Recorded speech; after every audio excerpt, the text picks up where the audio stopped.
Let's get reaction from the Conservative MP for Cannock Chase, Aidan Burley, joining us on the show about the rail investment. Aidan, good evening to you. Good evening. Welcome. Thanks for joining us. I know that you've just rushed out of the chamber. What's your reaction to the announcement today? Because we were just talking to Christian Wolmar, who's a rail journalist. He's very much in favour of the developments, but residents in Cannock have been waiting a long time for this sort of scheme, haven't they? You're quite right.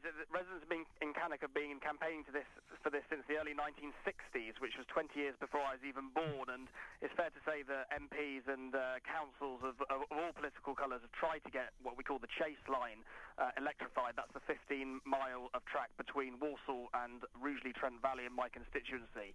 So it really is a project whose time has come, and I'm absolutely delighted that the government has managed to find the £35 million needed to do this electrification. What's it going to mean for the people in the area? I think there's three benefits for the people in the area. Firstly, there's going to be a real benefit for passengers. They're going to experience better, more efficient services, faster services with less crowding on the trains, and generally smoother and quieter journeys, which is great news for all of those who commute to work each day, often in Birmingham and Wolverhampton.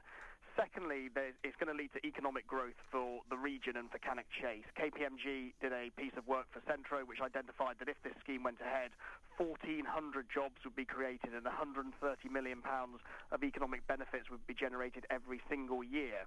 And I think the final benefit is that in the long term, perhaps as your previous caller was talking about, there will be benefits from electrification in terms of cheaper fares for passengers, because electric trains are lighter, they're cheaper to run than the heavy diesel trains, there's less wear and tear on the track as a result.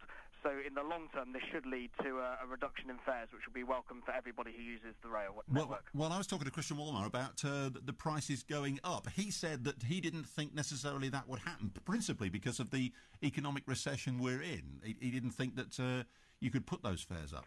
Well, the train operating companies themselves, who of course the experts, have said that there are operational efficiencies from using electric compared to diesel trains. So I'll take them at their word. And electric trains, factually are lighter trains. They don't have to carry all the weight of the diesel fuel, and that does lead to less wear and tear on the track. So that should take some of the cost base out of the railways, which, as you say, is shared between both the taxpayer and the passengers paying their fares. But at the moment, we have a ridiculous situation whereby there are electric-only trains can go from Birmingham New Street all the way to Walsall, but then we need these hybrid trains because the next section of track is diesel, and there are clear efficiencies to be had by electrifying the whole stretch, which, as I say, will lead to smoother, quicker journeys and less crowding for the passengers.